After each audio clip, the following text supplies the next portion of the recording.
ಕನ್ನಡ ಕನ್ನಡ ಕನ್ನಡ ಕನ್ನಡ ನಮ್ಮ ಸಂಗಡ ಬೇಕೇ ಬೇಕು ಬೇಕೇ ಬೇಕು ನಮ್ಮ ಮಕ್ಕಳ ಮೇಲೆ ದಬ್ಬಾಳಿಕೆ ನಿಲ್ಲಲಿ ನಿಲ್ಲಲಿ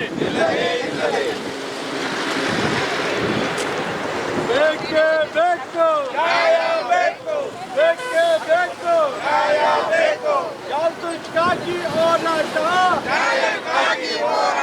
ಯಾತಕ್ಕಾಗಿ ಹೋರಾಟ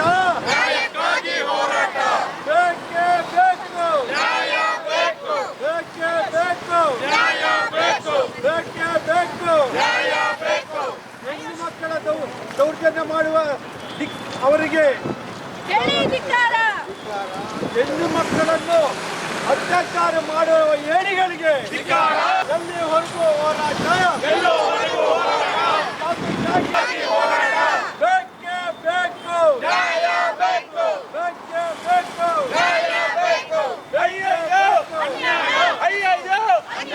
ಅಯ್ಯಯ್ಯೋ ಅಯ್ಯಯ್ಯೋ ಬೇಕೇ ಬೇಕು ಬೇಕೇ ಬೇಕು ನಿಧಾನ ಹೋಗಿ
ಹಿಂದೆ ಬನ್ನಿ. ನೀಟಾಗಿ ತಗೊಳ್ರಪ್ಪ, ನೀಟಾಗಿ ಬರಲಿ. ಎನ್ಕಂಡಲ್ಲ ಅಂದ್ರಕ್ಕೆ ಸಿಗ್ತದೆ. ₹1 ದುಡ್ಡು.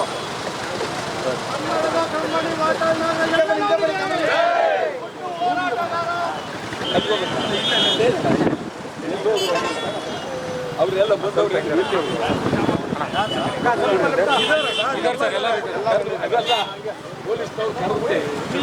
ಏನ್ ಮಾಡ್ತಾರೆ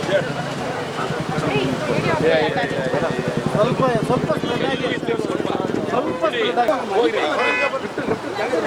ಘೋಷಣೆ ಹೋಗೋಣ. ಘೋಷಣೆ ಬೇಕೇ ಬೇಕು, ಬೇಕೇ ಬೇಕು.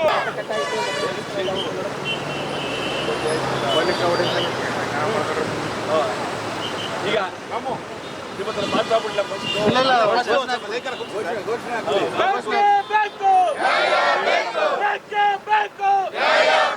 ಅದಕ್ಕಾಗಿ ಹೋರಾಟ, ಅದಕ್ಕಾಗಿ ಹೋರಾಟ. ಅಯ್ಯಯ್ಯೋ ಅನ್ಯಾಯ, ಅಯ್ಯಯ್ಯೋ ಅನ್ಯಾಯ, ಬೇಕೇ ಬೇಕು, ನ್ಯಾಯ ಬೇಕು, ಬೇಕೇ ಬೇಕು, ನ್ಯಾಯ ಬೇಕು. ಏರಿಸಿ ಏರಿಸಿ ಗಲ್ಲಿಗೆ ಏರಿಸಿ, ಏರಿಸಿ ಏರಿಸಿ ಗಲ್ಲಿಗೆ ಏರಿಸಿ.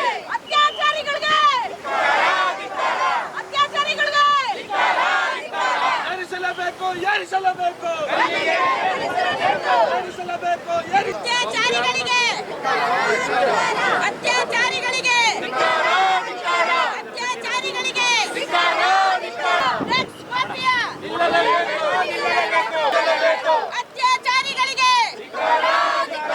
ಅತ್ಯಾಚಾರಿಗಳಿಗೆ ಅತ್ಯಾಚಾರಿಗಳಿಗೆ ಡ್ರಗ್ಸ್ ಮಾಫಿಯಾ ಡ್ರಗ್ಸ್ ಮಾಫಿಯಾ ಅತ್ಯಾಚಾರಿಗಳಿಗೆ ಅಯ್ಯಯ್ಯೋ ಅನ್ಯಾಯ, ಅಯ್ಯಯ್ಯೋ ಅನ್ಯಾಯ, ಬೇಕೇ ಬೇಕು, ನ್ಯಾಯ ಬೇಕು, ಬೇಕೇ ಬೇಕು, ನ್ಯಾಯ ಬೇಕು.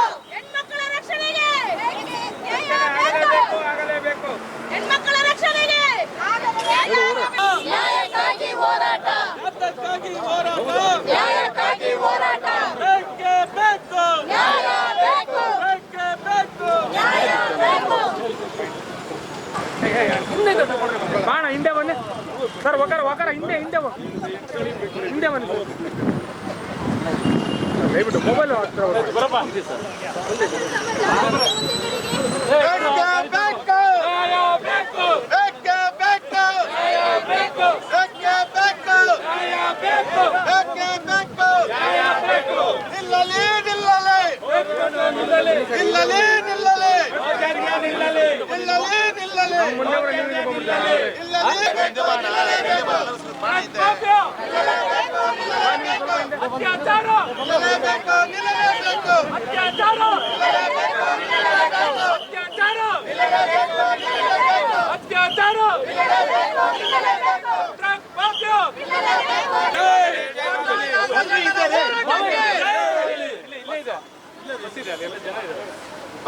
ಇಲ್ಲೇ ಇದೆ ಸರ್, ಇದೆ ಬಸ್ಸು. ಸ್ವಲ್ಪ ಹಿಂದೆ ಬರ್ರಿ ಬರ್ರಿ ಹಿಂದೆ. ಅನ್ಯಾಯ ಅನ್ಯಾಯ ಅನ್ಯಾಯ ಅನ್ಯಾಯ ಅನ್ಯಾಯ, ಬೇಕೇ ಬೇಕು, ನ್ಯಾಯ ಬೇಕು, ನ್ಯಾಯ ಬೇಕು, ನ್ಯಾಯ ಬೇಕು, ನ್ಯಾಯ ಬೇಕು, ನ್ಯಾಯ ಬೇಕು, ನ್ಯಾಯ ಬೇಕು, ನ್ಯಾಯ ಬೇಕು, ನ್ಯಾಯ ಬೇಕು. ಒಂಟಿ ಸಲಗ ವಾಟಲ್ ನಾಗರಾಜಣ್ಣನಿಗೆ, ಒಂಟಿ ಸಲಗ ವಾಟಲ್ ನಾಗರಾಜಣ್ಣನಿಗೆ, ಕೆ ಮಂಜುನಾಥ್ ದೇವಣ್ಣ ಅವ್ರಿಗೆ. ಅತ್ಯಾಚಾರಿಗಳಿಗೆ ಧಿಕ್ಕಾರ ಧಿಕ್ಕಾರ, ಅತ್ಯಾಚಾರಿಗಳಿಗೆ ಧಿಕ್ಕಾರ ಧಿಕ್ಕಾರ, ಅತ್ಯಾಚಾರಿಗಳಿಗೆ ಧಿಕ್ಕಾರ ಧಿಕ್ಕಾರ. ಡ್ರಗ್ಸ್ ಮಾಫಿಯಾ ನಿಲ್ಲಲೇಬೇಕು, ನಿಲ್ಲಲೇಬೇಕು, ಡ್ರಗ್ಸ್ ಮಾಫಿಯಾ ನಿಲ್ಲಲೇಬೇಕು. ಅತ್ಯಾಚಾರಿಗಳಿಗೆ ಧಿಕ್ಕಾರ ಧಿಕ್ಕಾರ, ಅತ್ಯಾಚಾರಿಗಳಿಗೆ ಧಿಕ್ಕಾರ ಧಿಕ್ಕಾರ, ಅತ್ಯಾಚಾರಿಗಳಿಗೆ ಧಿಕ್ಕಾರ ಧಿಕ್ಕಾರ. ನಿಲ್ಲಲೇಬೇಕು, ಬೇಕೇ ಬೇಕು, ನ್ಯಾಯ ಬೇಕು, ಬೇಕೇ ಬೇಕು, ನ್ಯಾಯ ಬೇಕು, ಏತಕ್ಕಾಗಿ ಹೋರಾಟ, ನ್ಯಾಯಕ್ಕಾಗಿ ಹೋರಾಟ, ಏತಕ್ಕಾಗಿ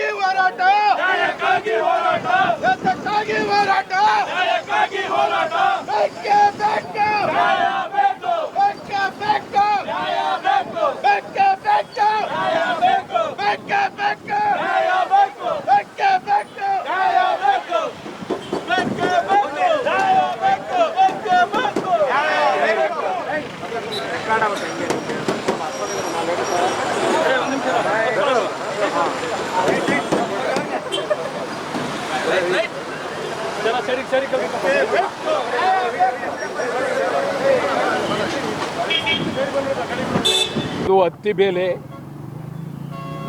ಇದು ಗಡಿ ಭಾಗದಿಂದ ಇವತ್ತು ಬಹಳ ಗಂಭೀರವಾದಂಥ ಚಳುವಳಿಯನ್ನು ಆರಂಭ ಮಾಡ್ತಾ ಇದ್ದೀವಿ. ಈ ಚಳುವಳಿ ಇಡೀ ರಾಜ್ಯಾದ್ಯಂತ ಮಹಿಳೆಯರ ಕಲ್ಯಾಣಕ್ಕಾಗಿ, ಮಹಿಳೆಯರ ಏಳಿಗೆಗಾಗಿ, ಮಹಿಳೆಯರ ಅಭ್ಯುದಯಕ್ಕಾಗಿ, ಮಹಿಳೆಯರ ರಕ್ಷಣೆಗಾಗಿ ನಾವು ಕನ್ನಡ ಚಳುವಳಿ ವಾಟಾಳ್ ಪಕ್ಷ ಇಡೀ ರಾಜ್ಯಾದ್ಯಂತ ಹೋರಾಟ, ದೇಶದಲ್ಲಿ ನಡೆದಿರುವ ಮಹಿಳೆಯರ ಮೇಲೆ ಅತ್ಯಾಚಾರ, ಒಂದು ಬಹಳ ಹಿಂದೆ ದೆಹಲಿಯಲ್ಲಿ ನಡೆದಂಥ ಅತ್ಯಾಚಾರ, ಬಂಗಾಳದಲ್ಲಿ ವೈದ್ಯರ ಮೇಲೆ ನಡೆದಂಥ ಅತ್ಯಾಚಾರ, ಕರ್ನಾಟಕದಲ್ಲಿ ಸುಮಾರು 200ಕ್ಕೂ ಮೇಲೂ ಅತ್ಯಾಚಾರಗಳು ನಡೆದಿವೆ. ಇಡೀ ದೇಶದಲ್ಲಿ ಸಾವಿರಾರು ಅತ್ಯಾಚಾರ ನಡೀತಾ ಇದೆ. ಈ ಅತ್ಯಾಚಾರವನ್ನು ನಿಲ್ಲಿಸೋದಕ್ಕೆ ಸಂಪೂರ್ಣ ಕೇಂದ್ರ ಸರ್ಕಾರ, ರಾಜ್ಯ ಸರ್ಕಾರಗಳು ವಿಫಲ ಆಗಿವೆ. ಇದು ಜನ ಬೀದಿಗೆ ಬರಬೇಕಾಗಿದೆ. ಮಹಿಳೆಯರ ಪರವಾಗಿ, ಮಹಿಳೆಯರಿಗಾಗಿ ಬೀದಿಗೆ ಬರಬೇಕಾಗಿದೆ. ಮಹಿಳೆಯರಿಗೆ ರಕ್ಷಣೆ ಸಿಗಬೇಕು. ಮಹಿಳೆಯರು ಧೈರ್ಯವಾಗಿ ಓಡಾಡೋ ರೀತಿ ಆಗಬೇಕು. ಮಹಿಳೆಯರ ಮೇಲೆ ಇತ್ತೀಚೆಗೆ ಅಂತಲಲ್ಲ, ಆಸಿಡ್ ಎರ್ತಕ್ಕಂಥ ಬಹಳ ಭಯಾನಕವಾದಂಥ ಕೆಟ್ಟ ಪರಿಣಾಮಗಳು ನಡೆದಿದೆ. ಆಸಿಡ್ನಲ್ಲಿ ತಮ್ಮ ಮುಖವನ್ನು ಹಾಳು ಮಾಡಿಕೊಂಡು, ಶರೀರವನ್ನು ಹಾಳು ಮಾಡಿಕೊಂಡು ನೋವನ್ನು ಅನುಭವಿಸ್ತಿರ್ತಕ್ಕಂಥ ನೂರಾರು ಜನ ಇದ್ದಾರೆ. ಅವರ ಬಗ್ಗೆ ನಾವು ಏನೂ ಮಾಡೋಕ್ಕಾಗಿಲ್ಲ. ಸರ್ಕಾರನೂ ಏನೂ ಮಾಡೋಕ್ಕಾಗಿಲ್ಲ. ಏನು ಒಂದೊಂದು ಸರ್ಕಾರದಲ್ಲಿ ನೇಮಕ ಒಬ್ಬೊಬ್ಬರಿಗಾಗಿ ಒಂದೊಂದು ಮಂತ್ರಿ ಇಟ್ಕೊಂಡಿರ್ತಾರೆ. ಆ ಮಂತ್ರಿಯವರಿಗೆ ಎಲ್ಲ ನೀವು ನೋಡ್ಕೊಳ್ಳಿ ಅಂತೇಳಿ ಸಾಧ್ಯ ಇಲ್ಲ. ಇವತ್ತು ಮಹಿಳೆಯರಿಗೆ ನಾವು ರಕ್ಷಣೆಯನ್ನು ಕೊಡೋಕ್ಕಾಗಲಿಲ್ಲ ಅಂದರೆ ಪಾರ್ಲಿಮೆಂಟೂ ಬೇಕಾಗಿಲ್ಲ, ಕೇಂದ್ರ ಸರ್ಕಾರನೂ ಬೇಕಾಗಿಲ್ಲ, ರಾಜ್ಯ ಸರ್ಕಾರಗಳು ಬೇಕಾಗಿಲ್ಲ. ಮಹಿಳೆಯರಿಗೆ ರಕ್ಷಣೆ ವಿಶೇಷವಾದಂಥ ಕಾನೂನು ಬರಲೇಬೇಕು. ವಿಶೇಷವಾದಂಥ ಕಾನೂನು. ಅತ್ಯಾಚಾರಿಗಳಿಗೆ ಜೀವನ ಪರ್ಯಂತ ಇಡೀ ದೇಶ ಭಯ ಬೀಳುವಂಥ ಕಾನೂನು ತರಲೇಬೇಕು. ಇದಕ್ಕಾಗಿ ಎಲ್ಲ ಮಹಿಳಾ ಸಂಘಟನೆಗಳು, ಇಡೀ ದೇಶದ ಮಹಿಳಾ ಸಂಸ್ಥೆಗಳು ಈ ಬಗ್ಗೆ ಪ್ರಾಮಾಣಿಕವಾಗಿ ಕೆಲಸ ಮಾಡಬೇಕಾಗಿದೆ. ನಿಮಗೆ ಹೇಳ್ತೀನಿ, ಇತ್ತೀಚೆಗೆ ಭಾರಿ ದೊಡ್ಡ ಘೋರ ಕೇರಳದಲ್ಲಿ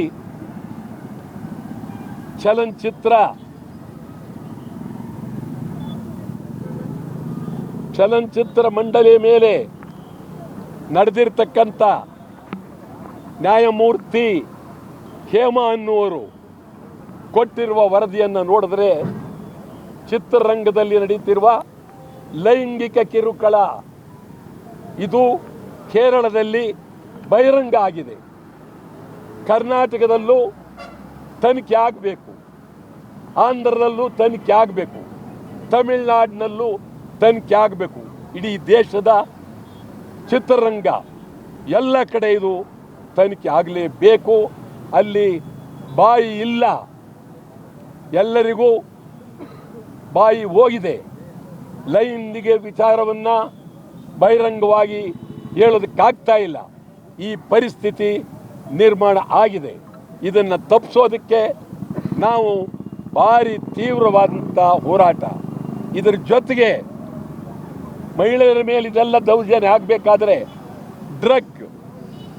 ಈ ಡ್ರಗ್ಗು ಗಡಿ ಪ್ರದೇಶದಿಂದ ಇಡೀ ಕರ್ನಾಟಕದ ಎಲ್ಲ ಗಡಿ ಭಾಗದಿಂದ ಡ್ರಗ್ ಕರ್ನಾಟಕದೊಳಗೆ ಬರುತ್ತೆ.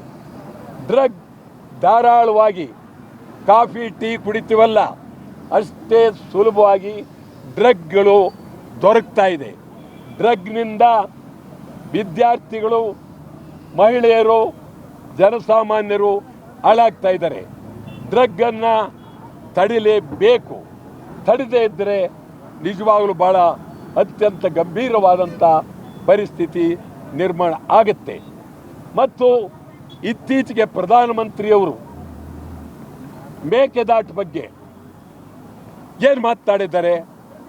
ನಾನು ಮಧ್ಯಸ್ಥಿಕೆ ವಹಿಸೋದಿಲ್ಲ ಅಂತ. ಪ್ರಧಾನಮಂತ್ರಿಯ ಮಾತನ್ನು ಹೇಳಬಾರ್ದು. ಈ ದೇಶದ ಪ್ರಧಾನಮಂತ್ರಿಯವರು ಮೇಕೆದಾಟು ಬಗ್ಗೆ ಮಾತನಾಡುವಾಗ ಬಹಳ ಗಂಭೀರವಾಗಿ ಮಾತನಾಡಬೇಕಾಗಿದೆ. ತಮಿಳುನಾಡಿನವರು ರಾಜಕೀಯ ಮಾಡಬಾರ್ದು. ತಮಿಳುನಾಡಿನವರು ಉದ್ದೇಶಪೂರ್ವಕವಾಗಿ ರಾಜಕೀಯ ಮಾಡ್ತಾ ಇದ್ದಾರೆ. ನಾವು ಪ್ರಾಮಾಣಿಕವಾಗಿ ಅವರು ಕೇಳುವ ನೀರು ಪ್ರತಿ ವರ್ಷ ಏನು ಕೇಳ್ತಾರೆ ತಮಿಳುನಾಡು, ಅದರ 3ರಷ್ಟು ನೀರು ಈ ತಿಂಗಳು ಹರಿದು ಹೋಗಿದೆ ಅವರಿಗೆ. ಅದರಲ್ಲೇನು ಬೇರೆ ಮಾತೇನಿಲ್ಲ. ಇದು ಸಮುದ್ರಕ್ಕೆ ಹೋಗೋದನ್ನು ತಡಿಬೇಕು. ಮೇಕೆದಾಟು ಆಗೋದು ಅವ್ರಿಗೂ ಅನುಕೂಲ, ಎಲ್ಲರಿಗೂ ಅನುಕೂಲ. ಮೇಕೆದಾಟು ಬಗ್ಗೆ ಪ್ರಧಾನಮಂತ್ರಿಯವರು ಮಧ್ಯಸ್ಥಿಕೆ ವಹಿಸಲಿಲ್ಲ ಅಂತ ಹೇಳಿದ್ರೆ ಇಡೀ ಕರ್ನಾಟಕ ರಾಜ್ಯಾದ್ಯಂತ ಹೋರಾಟ ಮಾಡಬೇಕಾಗತ್ತೆ. ತಮಿಳುನಾಡಿನವರು ತಮ್ಮ ನಿಲುವನ್ನು ಬದಲಾವಣೆ ಮಾಡಿಕೊಳ್ಬೇಕು. ಮೇಕೆದಾಟು ಇದು ತಮಿಳುನಾಡಿಗೂ ಅನುಕೂಲ, ಕರ್ನಾಟಕಕ್ಕೆ ಅನುಕೂಲ. ಕುಡಿಯುವ ನೀರು, ಬೆಂಗಳೂರು ನಗರಕ್ಕೆ ಕುಡಿಯುವ ನೀರು. ನಿಮ್ಗೆ ಹೇಳೋದಾದರೆ ನೋವಾಗುತ್ತೆ. ಹೊಸೂರು ನಮಗೆ ಸೇರಬೇಕು. ಇದು ಭಾಳ ವರ್ಷದ ನಮ್ಮ ಬೇಡಿಕೆ. ಹೊಸೂರು ಆ ಕಾಲದಲ್ಲಿ ಕಾಮರಾಜ್ ಅವರ ಕಾಲದಲ್ಲಿ ತಮಿಳುನಾಡಿಗೆ ಸೇರಿತು. ಊಟಿ ನಮಗೆ ಸೇರಬೇಕು, ಉದಕ್ ಮಂಡಲ ನಮಗೆ ಸೇರಬೇಕು. ಈ ಒಂದು ಹೊಸೂರಿನಲ್ಲಿ ಇವರು ಬಾರಿ ಯೋಜನೆಗಳನ್ನು ಹಾಕಿದ್ದಾರೆ. ತಮಿಳುನಾಡಿನವರು ಯೋಜನೆಯನ್ನು ಕೈ ಬಿಡಬೇಕು. ಯಾವತ್ತಿದ್ರೂ ಹೊಸೂರು ಕರ್ನಾಟಕ ಸೇರಲೇಬೇಕು. ಕರ್ನಾಟಕಕ್ಕೆ ಹೊಸೂರು ಸೇರಬೇಕು ಅಂತೇಳಿ ನಾನು ಮೊದಲಿಂದಲೂ ಕನ್ನಡದಲ್ಲಿ ಅಟಲ್ ಪಕ್ಷ ಹೋರಾಟ ಮಾಡ್ತಾ ಇದ್ದೀವಿ. ತಮಗೆ ಹೇಳ್ತೀನಿ, ಹೊಸೂರಿನಲ್ಲೇ ಹೋಗಿ ಸುಮಾರು 40 ವರ್ಷದ ಹಿಂದೆ ನಾನು ಅಲ್ಲಿನ ಪುರಸಭೆಯ ಮುಂದೆ ಸತ್ಯಾಗ್ರಹ ಮಾಡಿ ಹೊಸೂರು ಕರ್ನಾಟಕ ಸೇರಬೇಕು ಅಂತೇಳಿ ಒತ್ತಾಯ ಮಾಡ್ತು. ಈಗ ಹೊಸೂರಿನಲ್ಲಿ ಅಂತಾರಾಷ್ಟ್ರೀಯ ವಿಮಾನ ನಿಲ್ದಾಣ ಮಾಡ್ತೀವಿ ಅಂತ ಹೇಳಿದ್ರು. ಈಗೇನೋ ಕೈ ಬಿಟ್ಟಿದ್ದಾರೆ ಅಂತೇಳಿ ಸೂಚನೆ ಇದೆ.